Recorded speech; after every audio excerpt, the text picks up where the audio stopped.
Harka fuuni akkam jirtu daawwattoota Hooppi Chaanaal Itoophiyaa nagaan fayyaanni Waaqayyoo bakka faala jirtan keetti isiniif baay'atu. Kun sagantaa afaan Oromoo qophii qo'annoo macaafa qulqulluu torbanitti yeroo tokko kan isiniif dhiyaatu. Sagantichi amma jalqabeera. Maarree ji'oota sadan darban maturee guddaa hariiroo Waaqayyoo wajjinii keessatti guddachuu keessatti akka itti eebbifamaa turtan homaa shakkii hin qabnu.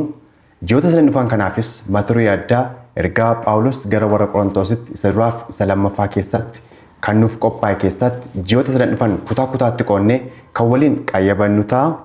Har'a immoo kutaa tokkoffaa qo'annoo keenya keessummoota keenya waliin istuudiyoo keenya Hooppi Chaanaal keessatti kan argamnu. Keessummoota keenya wajjin yommuu wal isin barsiisu harka koo mirgaatti cinatti kan argamtu obboleettii keenya Caaltuu jedhamti. Asiin harka koo bitaa bukkeetti kan argamtu immoo obboleettii Koobseedha. Fuuldura kootti kan argaman immoo Dr. Beenyaa wajjin qophii keenya kan itti fufnu ta'a. Kanaaf amma xumuraatti nu faana akka turtan jaalala gooftaan isin gaafanna. Utuu gara qo'annoo keenyaatti hin seeniin dura heertuu macaafa qulqulluu tokko dubbifachuudhaan asii obboleettiin keenya Caaltuun argii kaatanuuf gootee qo'annoo keenya guyyaa irratti kan waliin dabarru ta'a. Innis macaafa hojii ergamootaa boqonnaa 18 lakkoofsa 9-10 akkas jedha. Gooftaan gaaf tokko halkan mul'ataan Phaawulositti dubbatee hin sodaatin dubbadhu malee calluma hin jedhin ansi wajjin nan jira. Homtunus sitti bu'ee sin miidhu anoo mandara kanaa namoota baay'een qabaa jedhee seenaa kana keessa ta'uudhaan ayyaanni Waaqayyoo akka nuuf ibsus asii obboleettiin keenya kadhatan dura buuti.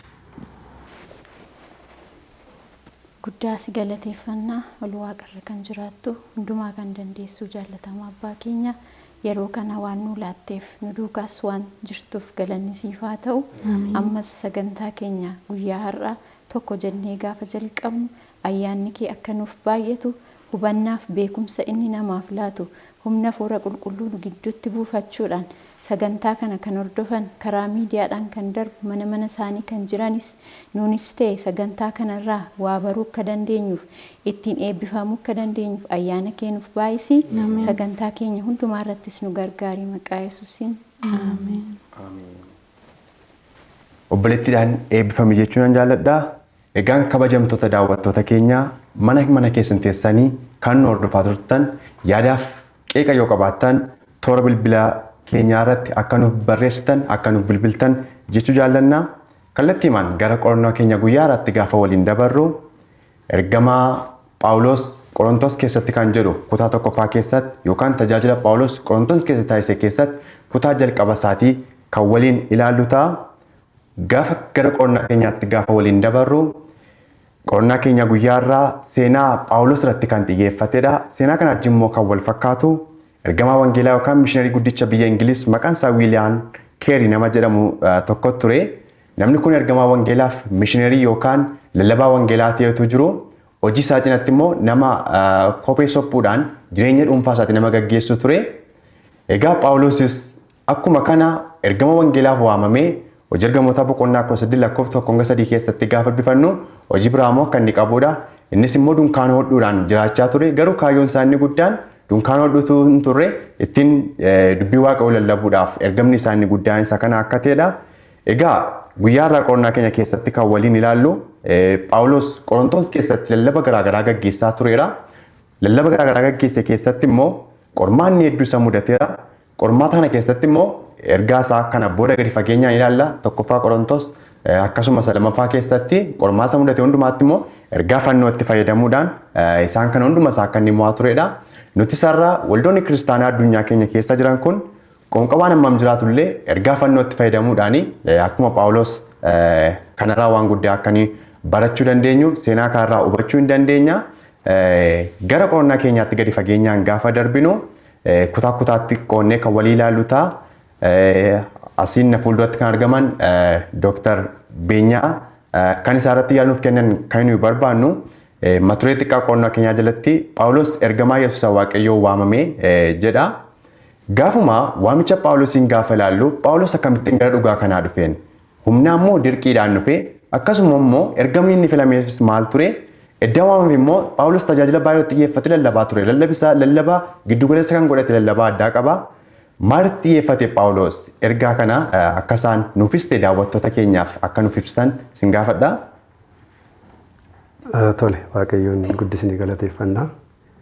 mata duree Phaawulos ergamaa Yesuus isa Waaqayyoon waamame jedhu jalatti kutaa kanatti addumatti waa'ee Phaawulosiin akkamitti akka inni gara waamicha kanatti dhufe tajaajilli isaa immoo maalirratti akka inni xiyyeeffatee fi kan kana fakkaatan waa'ee Phaawulos gabaabsinee kaasna. Akkuma beeknu hojii ergamootaa boqonnaa 9 lakkoofsa 1tti kaasee Phaawulos luboota warra hangafoota wajjin hojjechaa akka inni ture beekna. Yerusaalem keessatti hojiinsaa inni guddaan luboota kana namoota daandii wangeelaa irra jiran kiristaanota ari'anii hidhuudha. Darbeeyyuu ajjeesuunis tureera. Hojiuma kana keessattuu jiraatutu gara Damasqoo utuu deemaa jirutu kan inni Yesuus karaatti itti mul'ate ifa guddaa irratti bu'uudhaani of wallaalee garuu sagalee tokko immoo hin dhaga'e. Sagaleen kun baay'ee isa jijjiire jechuudha. Ati eenyudha yeroo inni ittiin jedhu Yesuus sana ari'aa jirtudha. Ittiin jedhee kayitii lafaatti hidhattu sitti immoo waan gootu qabdu sittan himaa jedhe. So Phaawulos dura dhugaadhaa kiristaanota ari'aa ture, hidhaa ture, hojii wangeelaa akka hin hojjetamne danqaa bifa garaa garaatiin mootummaa bara sana wajjin ta'ee hojjechaa haa turuyyuu malee guyyattii sana sa'aatittii sanaatii jalqabee keessi isaa jijjiirame jechuudha. Filamuu isaa hin hubate harka laatee immediately akkuma hojii ergamootaa boqonnaa 9 lakkoofsa 20 irratti akkuma ka'an achumatti Kiristoosiin lallabuu jalqabe jechuudha. So namni yeroo jijjiiramu keessi isaa yeroo jijjiiramu yeroo hin fudhate jechuudha. Maqaan Saa'ol inni jedhamu kunis gara Phaawulos tillee akka inni jijjiirame hafuura qulqulluudhaan guutame illee hojii kanatti akka inni bobba'e hojii ergamootaa boqonnaa 13 lakkoofsa 9 irraa argachuu dandeenya.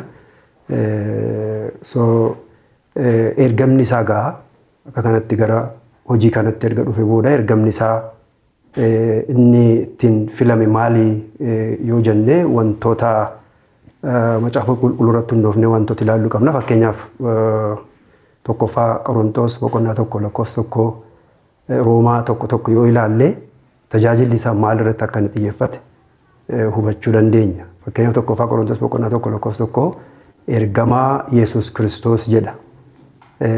Roomaan 1 immoo ergamaa fi lallabaadha. So asirraa ergamaa Yesuus Kiristoos ergamaa fi lallabaadha.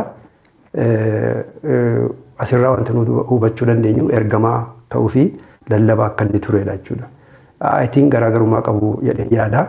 Lallabaa jechuun warra amananiif sagalee Waaqayyoo misiraachoo dubbachuu yeroo ta'u, ergamni garuu wangeela bakka hin geenye ormootaatti geessuu yookaan immoo geessisuu yookaan immoo qaqqabsiisuu akka inni ta'e macaafa qulqulluu walii galaatti yeroo dubbisnu hubanna jechuudha. Haaluma kanaan kanuma hojii wal qabatee hojii ergamootaa boqonnaa 9 akkuma silan jedhe lakkoofsa 20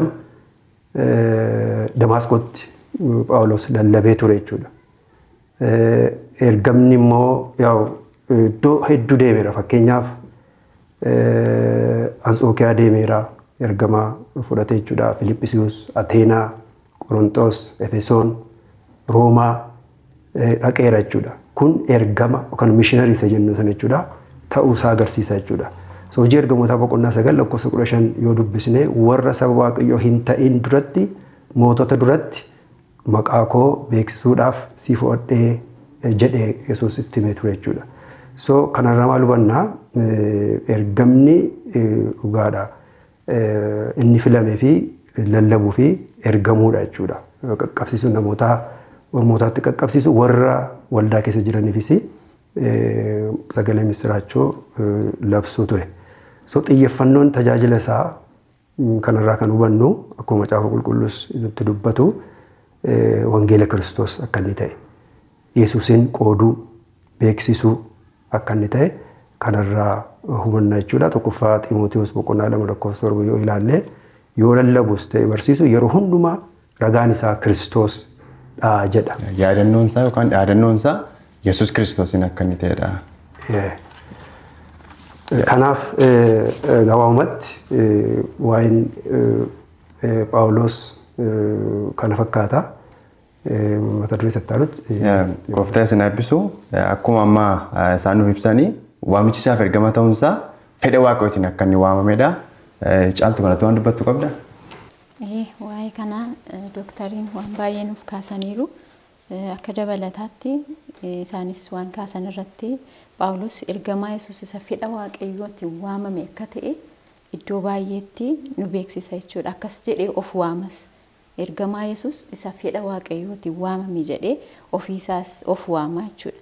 Waaqayyoon Phaawulosiin garaa haadha isaa keessa utuu inni hin uumamin dura akka isa filatee iddoo baay'eetti nuuf kaasa.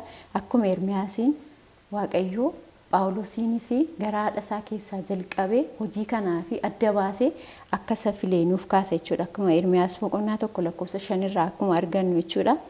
Dabalataanis Phaawulos yeroo lallabus ta'e yeroo barsiisu yeroo hundumaa ragaansa Kiristoos akka ta'e irra deddeebi'ee nuuf kaasa jechuudha. Yesuus giddugaleessa ergama isaa duwwaa osoo hin taane giddugaleessa jireenya isaa akka ta'e illee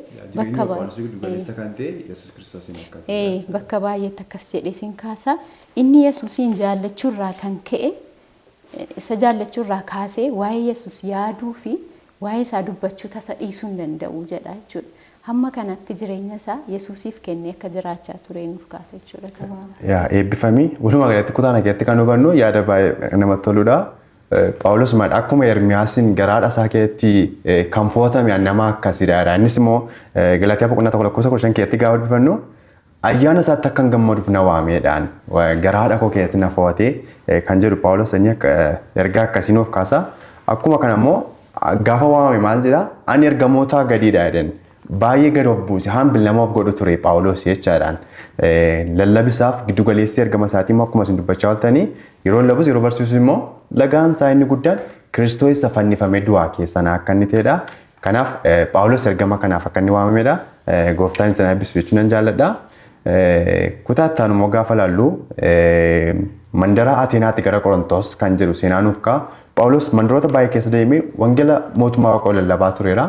Ragaan isaanii guddaa immoo Yesuus Kiristoosidha jennee dubbanneerra.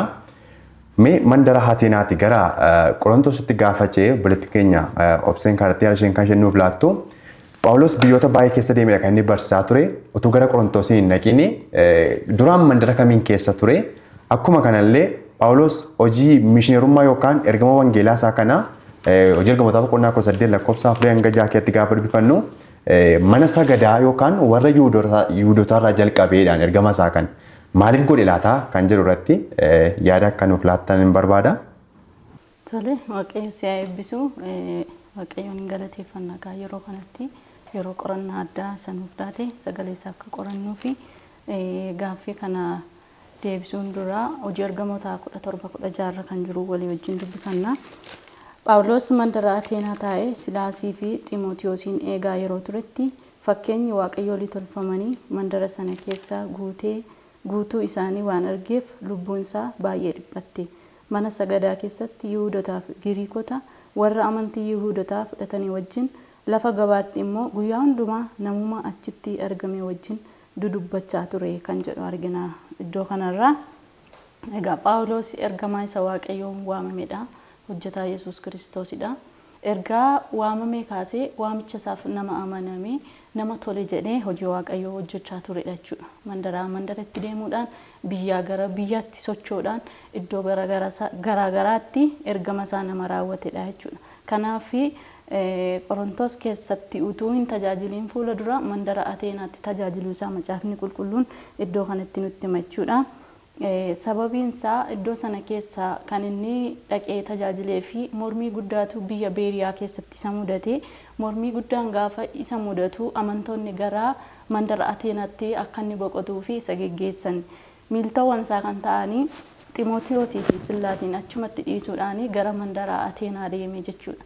Yeroo boqonnaa ture yeroon sun isaa fi karoora isaan turre sagantaa isaas hin turre Ateenaatti tajaajiluun. haa ta'u garuu yeroo turtii muraasa qabu sana keessatti waaqayyoon tajaajiluu sagalee isaa dhugaa ba'uudhaa fi murtoo godhe jechuudha. Mandara sana keessa gaafa taa'ee ilaalu fakkeenya waaqayyoolii tolfamanii wantoota ulfina waaqayyoof hin malle iddoo sana keessa guutuu isaa gaafa argu lubbuunsaa baay'ee dhiphate. Gaafa dhiphatu carraa kana fayyadamee waaqa isa dhugaa sana ibsuu barbaade. Waaqa isa dhugaa, waaqa isa tokkicha isa waaqaaf lafa uume namoota sanatti beeksisuudhaaf dirqame yeroo kana Phaawulos. Karoora isaa hin turre jechaadha. Ateenaa deemuun Karoora isaa hin turre. Akka carraa argatetti fayyadamee wangeela mootummaa qolabee jechaadha. Carraa argatetti fayyadame. Kanarraa kan hubannu Phaawulos yeroo balleesse hin qabu. Yeroo isaan balleessin. Yeroo waaqayyo isaaf kenne sanatti namoota sanatti dhugaa ba'uudhaaf of kennu isaa argina. Guyyaa hundumaa mana sagadaatti sanbata guyyaa hundumaa guyyaa kaan immoo lafa gabaatti nama argatetti dhugaa ba'aa ture. Waaqayyoo fi tajaajilaa ture. Hojii ergamummaa isaa immoo mana sagadaa irratti jalqabee kun sababii maaliif kan jedhu karoorri fayyinaa waaqayyo jalqabaa Yihuudootaaf ture yookiis warra jaallattoota sagalee waaqayyootiif ture. Kana ta'uunsaa immoo kan nutti argisiisu hojii ergamoota 1:8 irratti gaafa dubbisnu isin garuu hafuurri qulqulluun yommuu isin irra bu'u humna hin godhattu Yerusaalemitti, Yihuudaatti, Samaariyaatti, ammaan daara lafaattis dhugaa baatuu koo hin taatu kan jedhu Yesuus yommuu lafarra ture, yommuu tajaajilaa ture, ergama isaa raawwatee gaafa ol ba'uu fedhu qajeelfama kana bartootaaf kennuu isaa argina. Phaawulosis qajeelfama kana hordofee jechaadha. Yesuus Kiristoos bartootaatti himee yommuu humna argattanii Yerusaalemitti, Yihuudaa, achi booda Samaariyaa jechuun qomoo isaa argii xumuranii booda Yerusaalem qomoo warra fo'amanii turanii ergamichi kan isaaniif dhufe kaarraa maal barannaa akkuma isin amma jettanii nus ergama keenya isaa jalqaba akka qabnudha.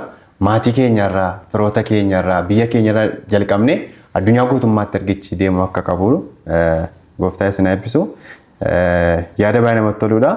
Kanaaf egaa nus daawwattoota keenya waa'ee carraa arganne hundumaatti fayyadamuudhaan ergama mootummaa waaqayyoo kana addunyaaf akka labsinuuf yookaan carraa arganneetti waa'ee Yesuus dhugaa akka baanuuf akka nuyi waamamnedha.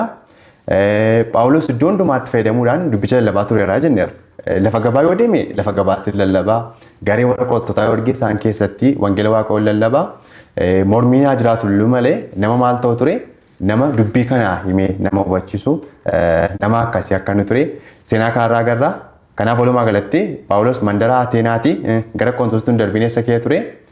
Ateenaa keessatti wangeela mootummaa waaqayyoo lallabaa akka ture.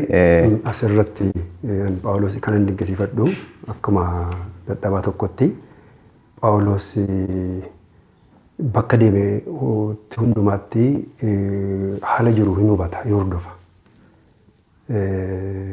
Wanta jiru seensiin godhaa carra argametti immoo qaawwa argateennan sagalee waaqayyoo yookaan immoo Kiristoosiin dubbachuutti dudduuban jiru jechuudha.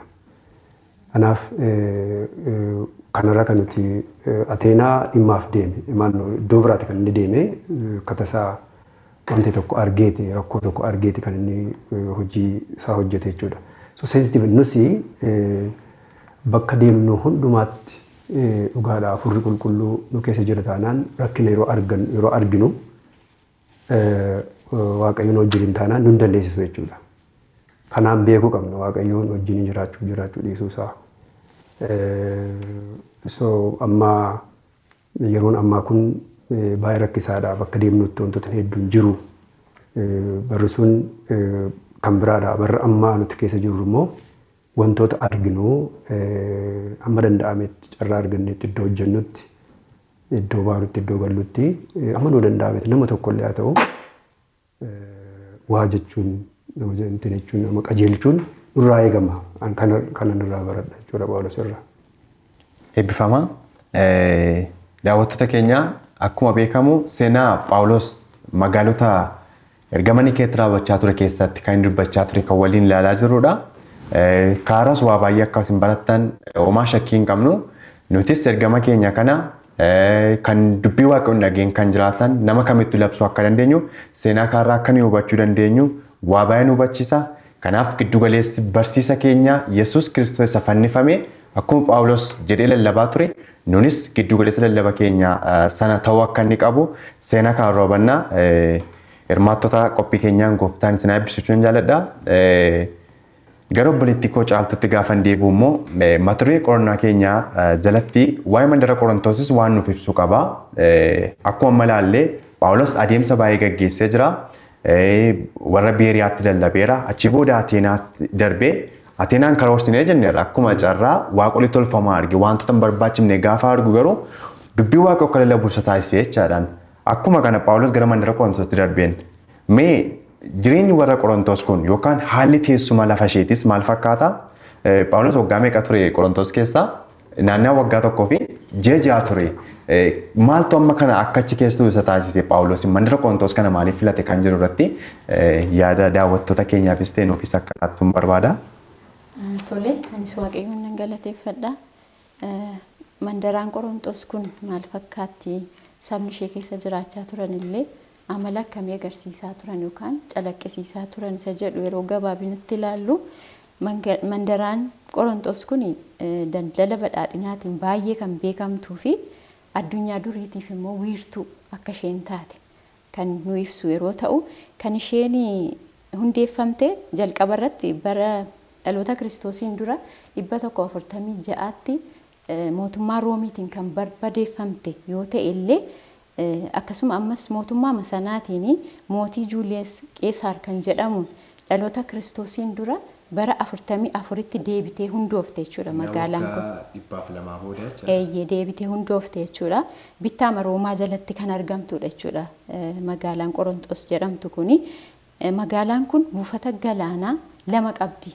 Magaalaa sana keessatti kan argaman buufata galaanaa lama qabdi. Inni kunis maaliif ishee fayyada? Meeshaalee daldalaa fi guddina daldalaa kan isheef salphisanidha jechuudha kan isaaf gargaaran.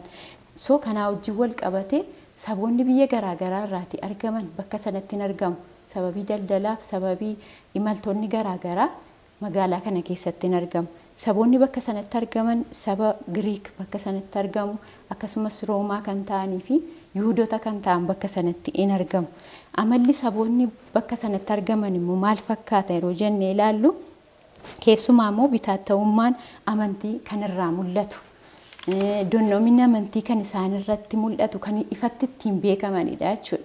Akkasumas immoo saalqunnamtii safuu hin qabne kan ittiin beekaman turan jechuudha. Waaqolii tolfamootiif sagaduu, sagaagilli kutaa jireenya isaanii keessaa kan guyyaa guyyaatti isaan raawwatan akka ta'e in mul'isa jechuudha. Phaawulos magaalaa kana maaliif filatee jennee gaafa kaasnu egaa haalli teessuma isheetii baay'ee isa fayyadeera. Kunis immoo akkuma amma kaasne magaalaa kana keessatti namoonni saboonni iddoo adda addaa sababii daldalaaf akkasuma sababii garaagaraatiif bakka sanatti bashannanaafis waan garaagaraafis bakka sanatti hin argamu waanta ta'eef namoonni kun bakka sana turtii yeroo gabaabaa booda gara biyya isaaniitti deebi'anii waan deemaniif wangeela bakka sanatti dhaga'an deebisanii fudhatanii gara biyya isaaniitti galu jechuudha. Inni kun immoo babal'ina wangeelaatii fi faayidaa guddaa qaba. Kanaaf ture kan Phaawulos bakka sana kan filate jechuudha. Akkasumas immoo Phaawulos bakka sanatti wangeela labsuudhaa fi kan akka iddoo guddaatti isa filateef isa kanaafidha jechuudha. Gabaabumatti isa kana fakkaata. Yaa gooftaan si eebbisu doktara kana irratti magaalaa Qorontoosii fi magaalota keenya irraa kana gidduu garaagarummaa akkamii jira? Darbees immoo Phaawulos iddoo kanatti hojii hojjetu qabaan nama dunkaana hodhu tureen waan isin dhibu hojii namaa irratti yookaan nama irratti hirkate nama jiraatu hin turre Phaawulos jedhaan guyyaa guyyaa maal godha? Wangeela kana lallabaa halkan maal godha? Dunkaana nama hodhu ture. Meeqa irraa maal baranaa irraa lallabdoonni addunyaa irraa beekamtii qabna jedhan jiru. Jireenya Phaawulos wajjin akkamitti wal simsiisuu dandeenya? Waan guddaa barannaa yaadan akka kootti Phaawulos hojiinsaa mishiinarii haa ta'uyyuu malee lallabaa haa ta'uyyuu malee hojii isa jireenya isaatti mo'atu qaba jechuudha dabalataan. Hirkattummaa keessaa baay'ee yeroo ati nama irratti yookaan immoo wanti tokko irratti yeroo hirkattu ofitti amanamummaan kee baay'ee gadi bu'a. Maalis haa ta'u maalis yeroo baay'ee hojjetaan wangeelaa dhugaadhaa hojiinsaa biizii isaa godhuyyuu malee kanaaf of danda'anii hojii isaan jiraachisu biyya lafaa kana keessatti isaan jiraachisu qabaachuun baay'ee murteessaadha jechuudha. Waaqayyo pirinsipiliin inni nuuf kenne tokko hojjedhaa dafqaa jiraadhaadha kan jedhu Kanaaf hojiin cubbuu akka hin taane karaa hubannaa jechaadha. Hojiin cubbuu miti indoo hojiin argamuun eebbadha kan akka kootti. Kan hojii waan baay'ee kaasuu hin danda'ama garuu gara sanatti hin deemnu. Baay'ee Ateenaa fi Qorontoos akka yeroo litereecharoota garaagaraa yeroo laallu kiiloomeetira 50 wayii walirraa fagaatu. Ateenaan giddugala addunyaa bara sanaati. Giddugala beekumsaa falaasamoota kanneen akka Soqraaxas. Wiirtuu aartii fa'aa beekumsa. Beekumsaa falaasama dha. Ogummaa biyya lafaa kana baay'ee keessatti dibeet ta'uudha. Qorontoos immoo giddugala dinagdeedha. Ikoonomii baay'ee sochii guddaatu jira. Teessoo mootummootaas teessoo daldalaatis. So Qorontoos mannoo Phaawulos really nan dinqisiifadha warra falaasamoota sana wajjinis dibeet godheera haasa'eera. Asis dhufe immoo aadaa warra Qorontoos kana utuu hin tuffatiin gadi bu'ee namoota cubbamoota wajjin gadi bu'ee barsiisaa ture jechuudha. Kanaaf kontekstii kam keessatti iyyuu lallabaan of ajjeesta akka inni godhu gochuu qabu. Haala addunyaas beekuu qaba. Haala dinagdee beekuus qaba. Haala bakkoota garaagaraa beekuu qaba jechuudha. Hunda galeessa ta'uu qaba an akka kootti jechuudha. So wangeela duwwaatu hin ta'ini wangeela beekuun baay'ee iddoo wantoota hedduu akka beeknu godha jechuudha. Dabalataan immoo waamti kontekstiin haalumti addunyaa kun maal akka isheen aadaan jiru haalli adeemaa jiru kana beekuun baay'ee sanarra dhaabanne lallabnaa sanarra dhaabanne namoota rakkachaa jiran keessaa baasnaa hin fayyisnaa. Kanaaf riilii an Phaawulos kanarraa kanan baradha jechuudha. Kontekstii garaagaraadha. Ogeessotadha. Achi immoo cubbamoota aadaa garaagaraa waaqeffannaa garaagaraa jira. Kanas salphates chaalenji godhee waaqayyo isa duukaa tureera effektiivii ture jechuudha. Yaada fi jaaltu.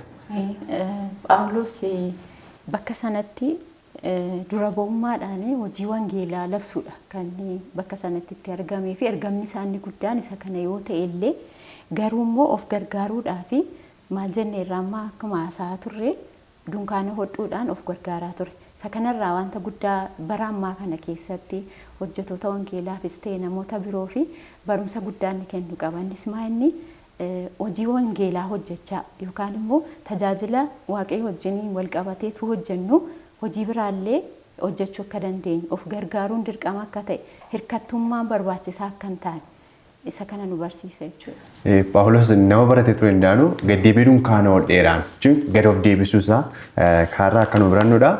Phaawulos kan inni mandareetti filateef maal jennee waggaa tokkoof ji'a jechuun yeroo turtii dheeraadha. Yeroo kun yerootti wangeela lallabamu keessa tokko wiirtuudha jenneerraan iddoowwan garaagaraatti baarraas lixarraas dhufanii iddoo sanatti walitti waan argamaniif jecha lafa dhiphoo galaana gidduutti hundeeffamte turte. Qorontos iyyuu gaafa laallu carraa babal'ina wangeelaaf carraa guddaa akka inni kennu kaarraa hubannaa gooftaan isin eebbisu jechuun jaalladha. Egaan daawwattoota keenya turtii keenyarraa akkasiin eebbifamaa jirtan shakkii hin qabnu. Yaadaaf qeeqa gaaffiis yoo qabaattan nuuf barreessaa jechuun jaallanna. Boqonnaa fudhannee walitti deebinaa. Ayyaanni Waaqa hunduma keenyaaf baay'atu.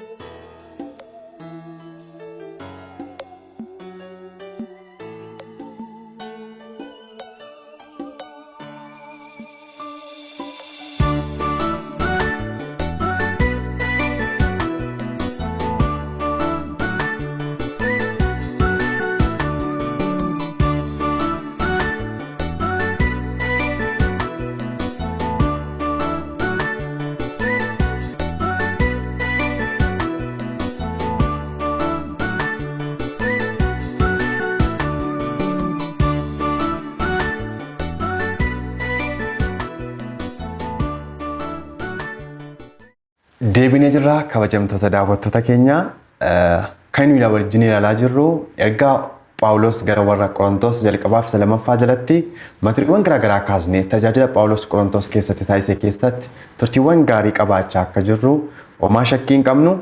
Ammas qophiin keenya itti fufeera waan ta'eef nu faana turaa isiniin jechuu jaallanna.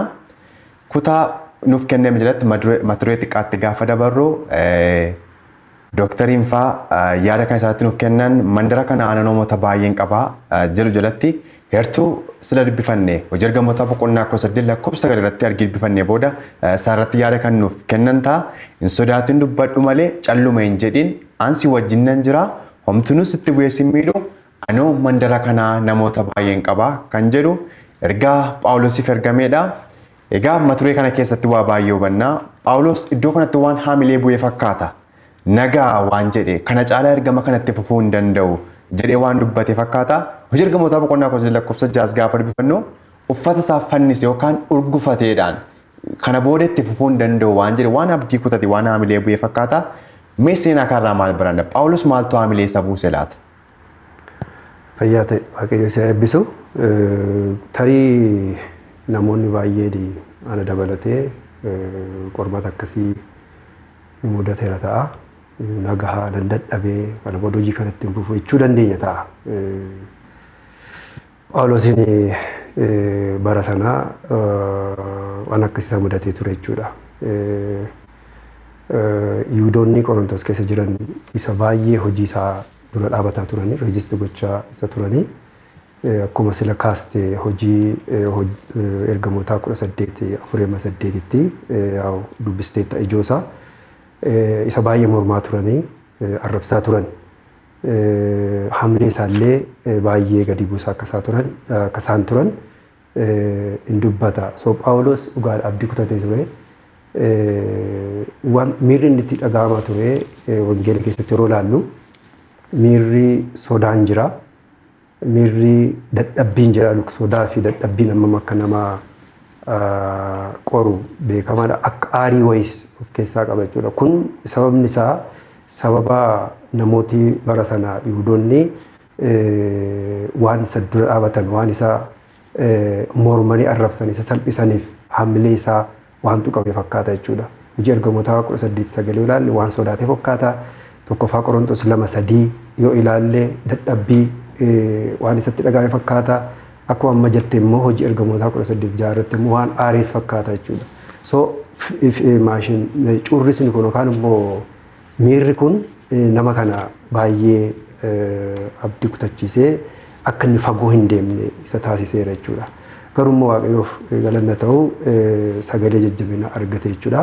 Tokkoffaa fakkeenyaaf Isaayyaas 55 lakkoofsa 11 fi Isaayyaas 41:10 sagaleewwan kun isa jajjabeessaniiru jechuudha. Qoonqobaan kamiyyuu yoo jiraate waaqayyo nu duukaa ta'a taanaan sagalee waaqayyo dhaggeeffanna taanaan deebinee haaromfamnee jabaachuu dandeenya jechuudha. Dubbiin afaan koo keessaa ba'u harka duwwaa gara kootti hin deebi'uudha. Isaayyaas 55 lakkoofsa 11. So Phaawulos dudduubatti deebi'uu haa yaalu malee garuu immoo sagalee waaqayyoo already beera waan ta'eef bu'aan buusiin hin deebi'u. Lafa warra Qorontos bira dhaqee hojiin dinqii inni hojjete beekna jechuudha. Waldaan haaraan achitti dhaabbatee namoonni hedduun cuuphamanii Kiristoosin fudhatanii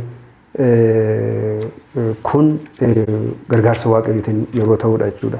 So Phaawulos anoon mandara kanaa namoota baay'een qabaa yeroo ittiin jedhu deebi'ee akka inni of ilaalee hin sodaatin ansi wajjin jira isa jedhu sanas yaadatee jajjabaate jechuudha. So dhugaadha biyya lafaa kana keessatti yeroo jiran qoonqobaan hedduun jiraachuu danda'a. Wantootni haamilee namaa cabsan jiraachuu danda'u. Bu'aa ba'iin hedduun jiraachuu danda'a. Garuu immoo dhugaadha Kiristoosin itti siqna yoo ta'e waaqayyotti amanna yoo ta'e waaqayyo hin dubbatan sodaatiin jedha jechuudha. Jabaadhu si wajjin jira jedha. Waa'ee sagalee waaqayyoo dhugaadha. Baay'inaan inni hojjeta. Kan itti fayyadamu garuu nudha. Kaka'umsa qabaachuu qabna, amantii qabaachuu qabna. It's already there. Isa itti fayyadamuun an keenya jechuudha. Kanaaf sagalee kanatti I think namoonni nu dhaggeeffachaa jirtan hundumti keessan sagalee kana yaadachuun qoonqabaa kam keessatti yoo jiraattan akkasiin of jabeessitan akkasiin of haareessitan isinin jajjabeessa sagalee waaqayyoo jajjabeessuu barbaada. Gooftaan isin haa eebbisu. Phaawulos baay'ee lallabeera. Ijoo hojii isaatii kun wanta inni badee itti fakkaateen maaliif diinummaan jibbii arrabsoon baay'ee isa quunnameera. Garuu inni nama jajjabaatee ture. Al tokko tokko gaafa ilaallu seenaa Yoonaas wajjin wal fakkaataan. Yoonaas gaaf tokko waaqayyo naannawee dhaqinaan maal jedhe hin dideen. Garuu waaqayyo akkuma Phaawulos kana akkuma Yoonaas kana Yoonaas naannawee hin naqu jedhee garuu waaqayyo immoo achi saba waan qabuu fi dirqama Yoonaas hin ergeen. Phaawulosis ajibbu malee mandaratti dhiisee boofaa yaalu malee waaqayyo ittisa barbaadeera. Qorontos keessa barbaadeera jechuudha. Maaliif achi keessa maaltu jira? Saba miidhamaa jiru jiraan. Kan dubbii waaqayyo dhagaanee fayyantu jiraan. Maqaa waaqayyoo galateeffamu saba baay'ee fayyeedhaan lallaba Phaawulos irraan kan ka'e nutis maal barachuu dandeenya kaarra qoonqobaan haa jiraatu rakkinni meeqaa jiraatu dura buutu hundaanuu dura buutu mana sagadaa isaaniitu iyyuu amaneedhaan Qorontos keessatti lallaba Phaawulos irraan kan ka'e. Kanaaf nus ammam naannoon keenya amaloota garaagaraa qabaatan malee namoota waaqayyoon abboomne yoo ta'an kan arrabsan kan jibbaman yoo ta'an illee waaqayyoo mandarittii keessaa namoota baay'ee akka qabu seenaa kanarraa barachuu dandeenya. Seenaan kun kan nu hubachiisa. Seenaa kanatti fufee immoo waa baay'ee kanarraa barachuu dandeenya. Waa'ee mandara kana keessatti Phaawulos lallaba baay'ee lallabee ergaa kanas namoonni baay'ee akka isaan fayyaa turan seenaa kanarraa hubachuu dandeenya. Kanaaf nus meeshaa waaqayyoo Phaawulos akkuma waaqayyoo meeshaa godhee Phaawulosiin fayyadame waaqayyoos bara seenaa kana nunis oduu fayyinaa akka himnuuf nun akka inni waamee jiru seenaa kanarraa barachuu dandeenya. Egaan ammallee qophiin keenya akkuma itti fufeetti jira. Kutaa kutaadhaan kan qoonnee walii ilaalaa jiru jira. Kutaa keenya keessatti tajaajila Phaawulos Qorontos keessa keessatti gara kutaa isa xumuraaf qophii keenya walitti qabutti deemaa jirra. Obboleettii keenya obseen Phaawulos xalayaa baay'ee barreesseera. Bara seenaa kana xalayaan akka durii waraqaan barreeffamu hin jiru. Iimeelii teera inni kan miidiyaa hawaasaa garaagaraatti fayyadamee xalayaa barreessa. Phaawulos ergaa isaa kana iddoo baay'ee taa'ee barreessaa tureeraan. Mee ergaa warra Qorontosiif barreesse kana Phaawulos eessa taa'ee barreesse? Akkuma kana immoo qabiyyeen isaa maal tureen? Gabaasni wayii waan isa ga'e fakkaata Phaawulosiin waa'ee mandara Qorontos kana. Gabaasni isa ga'e maal ture? Haalonni ulfaatas baay'een turaniiruun. So kanarratti yaada akka nuuf laattan hin barbaada. Tole akkuma ilaalaa jirru Phaawulos biyyaa gara biyyaatti deemaa ture, mandaraa gara mandaraatti deemaa ture jenneerra. Qorontos keessatti waggaa 1.6 erga lallabee booddee achi keessaa ba'ee gara mandara Efesooniin dhaqe. Efesoon taa'eetu mandara Efesoon keessa taa'eetu xalayaasaa yookiin immoo caaffatasaa waldaa waaqayyoo ishee hundeesse waldaa Qorontosii fi yeroo inni barreessu argina jechuudha. Tokkoffaa Qorontos 16:8 irratti arganna. Sababii maaliif xalayaa barreesse kan jedhu sababoota lamatu jiru. Inni jalqabaa amantoota keessa yookiis waldaa Qorontosiin keessa wanti gaarii hin taane akka jiru amalli gaarii hin taane akka jiru gabaasi garasaa dhaqee ture. Amantootuma keessaa namoonni dhaqanii Efesoonitti Phaawulositti gabaasanii turan. Innis rakkoon jiru garee wal qooduutu jira, himannaatu jira, wanta waaqayyoof hin taane sagaagalummaatu jira, kiristaanummaa isaanii kan hin mul'isne wantoota garaagaraatu jira. Aadaa naannoo isaanii liqinfamanii wanti isaan gochaaranii wanta waaqayyootti hin tolle ta'uusaa namoonni geessanii gabaasa isatti dhiyeessan jechuudha. Kanarraa ka'uudhaan caaffata gara Qorontositti erguusaa argina. Inni lammaffaan inni xalayaa barreesseef immoo namoonni naannoo sana xiqqoo hanqina qabu ture yookiis immoo bilchina hin qaban turan. Kanarraa ka'uudhaan gaaffii garaagaraatu Phaawulosiif ergamaa ture. Mata duree garaagaraa kan qabu dhimma gaa'elaa irratti, dhimma waliikuu irratti, dhimma nyaata waaqa tolfamee fi qophaa'u irratti, akkuma kana immoo amala waaqeffannaa waldaa keessatti mul'achuu qabu irratti, akkuma kana fayyadama kennaalee hafuuraa waan jedhu irratti gaaffii garaagaraa barreessanii erganiif jechuudha. Kanarra dhaabachuudhaan Phaawulos deebii kan ta'u xalayaadhaan yeroo inni isaaniif ergu argina jechuudha. Haa ta'u malee xalayaan Phaawulos Qorontosiif barreesse inni dura bara keenyaaf illee hin ta'a. Sababiin isaa waldaan keenya har'aas yookiis amantoonni bara har'aas haala wal fakkaataa waldaa yeroo sanaa wajjiniin tokko ta'uu dandeessi waan ta'eef jechuudha. Hin ejjiin kan jedhu abboommii waaqayyooti. Phaawulos kanaaf deebii kenna. Namni gaa'ela akka qabaatu, namni haadha mana ofiisaati akka qabaatu yeroo inni qajeelchu argina jechuudha. Dhimma waaqa tolfamaa irrattis waaqni waaqa tokkicha waaqayyo malee kan biraa akka hin jirre yeroo inni deebii kenne argina jechuudha. Kanaaf har'a waldaa keenyaaf illee kan ta'u amantoota keenyaaf illee kan ta'u wanti inni ergaan inni iddoo sanatti barreessinuuf illee kan barbaachisu gara abboomii waaqayyootti kan nu geggeessu gara gaarummaatti kan nu geggeessu amala kiristaanummaa akka nuti calaqqisiisnuu fi kan nu geggeessu ta'uu isaati waan ta'eef kun baay'ee akka inni nu fayyadu ta'uu isaa hubanna jechuudha. Kanaaf iddoo kanatti wantoonni yeroo sana mul'atan cubbuuwwan garaagaraa har'allee jiraachuu malu jechuudha. Kanarraa barumsa guddaa arganna. Qorannaa keenya har'aagaa kan nuti ilaalaa jirru wantoonni dhiibbaa uumanii waldaa sana dogoggorsan har'allee ni jiraatu. Wantoonni garaagaraa wantoonni qabatamaan jechuudha. Wantoonni yaada keenyaa ta'an wantoonni waaqayyoorraa nu deebisan yeroo keenya kanatanii wantoonni baay'een jiraachuu malu. Isa kanarraa barumsa argachuudhaan waaqayyoof abboomamuudhaan yeroo keenya jireenya keenya waaqayyoof kennuudhaan namoonni hundumtuu kiristaanonni hundumtuu amala keenya tolfachuudhaan qajeelfama waaqaatiin buluu akka qabnu xalayaa isaarraatiin nu hubannaa jechuudha. Gooftaa sana eebbisu Phaawulos leensii wangeelaa keessa taa'ee isaanii ilaaleedhaan nuti sarara addunyaa keenya kan itti dandeenyu maal goonedha macaafa qulqulluu keenya keessa teenyee addunyaa keenya kanaaf xalayaan Phaawulos warra Qorontoos barreesse illee kiristaanota baraaraa jiraatan kanaaf barbaachisaa akka inni ta'e walumaa galatti kaaraa barannaa. Walumaa galatti qorannaa keenya guyyaarraa kana gara xumuraatti fiduun duratti yaada waliigalaa tokko deeqaa tokko kan hin caalleef obboleettii keenya caaltuun kan isheen nuuf laattu tajaajila Phaawulos Qorontoos keessatti yeroo garaagaraatti deemee lallabaa turre jenneerra.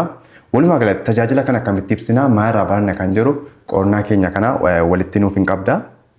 Tole barumsa keenya guyyaa har'aa keessatti gabaabinaan kan ilaalaa turre yeroo keenyu Phaawulos Qorontosiin keessatti adeemsa Ateenaatti ittiin hojjechaa ture jijjiiruudhaan adda taasisuudhaan Qorontos keessatti maal godhe falmii dheeraaf marii isa Ateenaatti gochaa ture hundumaa dhiisee akka nama waan tokko hin beekne akka nama ogummaa hin qabneetti waan hundumaa dhiisuudhaan an kanan beeku safannifame Kiristoos qofadha isa duwwaan sinitti lallaba jechuudhaan mata duree isa kana qabateedha kan inni dhiyaate.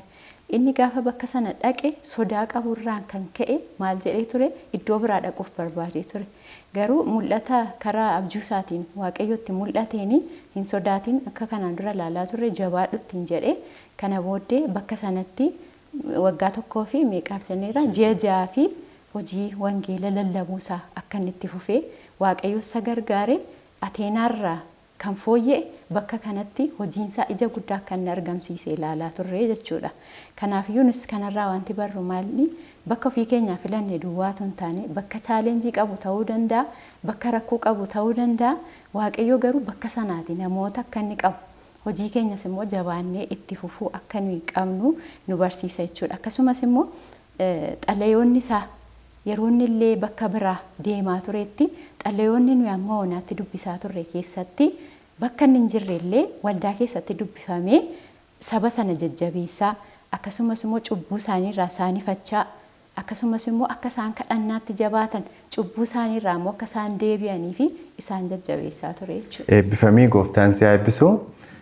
Egaa Phaawulos irraa waa baay'ee barannaa ergamiin rakkina keessa taa'e qonqowwaan hammam yoo jiraate illee Phaawulos nama ciccoominaan ergama kana galmaan ga'u waa'ee Yesuus Kiristoos nama dhugaa ba'u ture. Egaan daawwattoota keenya turtii bareedaa akka qabaachaa jirtan homaa shakkii hin qabnu sababii yeroon keenya daangesseef jecha qorannaa keenya akkana calaatti fufuu hin dandeenyu. Torban qophii biraatiin amma walitti deebinutti nagaan nuuf turaa isiniin jechuu barbaanna. Yaadaaf gaaffii yoo qabaattan qophii keenya irratti immoo nuuf bilbilaa nuuf barreessaa jechuu jaallanna. Qorannaa keenya guyyaa irraa kana kan walitti qabnu Dr. Beenyaan kaata nuuf godhu achiin booda walitti qabna. Turtii gaarii qabaadha. Si galateeffannaa waaqa keenya, waaqa abbootii keenya, waaqa Abiraam, waaqa Isaaq, waaqa Yaaqoob. Jalqabaa kaastee amma ammaatti kallattii garaa garaatiin nu barsiiste. Sa'aatii kanaan nu geessite maqaan kee kan galateeffame haa ta'u. Dhugaadhaa Waaqayyoo akka Phaawulos qodaa kee taane dubbii kee warra ormootaatti warra geessan akka taanu nu gargaaruun jaalala kee nuuf haa ta'u. Dubbatteettaa sodaatiin haa jabaadhaa jettee namoota na dhaggeeffatan qabaa namoota iddoo garaa garaatti nan qabaa jetteettaa Abbaa ammas namoonni si dhaggeeffataa jiran jiru. Isaaniin eebbisuun jaalala kennuuf haa ta'u. Sagalee kanarraa kan ka'e jireenyi isaanii hafuurri isaanii kan jijjiirame gara keetti kan siqan gara keetti kan ol guddatan akka isaan ta'an gargaaruun hin jaalala kee haa ta'u. Abbaa kan hundumaa gooteef maqaan kee bara baraan kan galateeffame haa ta'u. Maqaa Gooftaa Yesuus Kiristoos si kadhanne.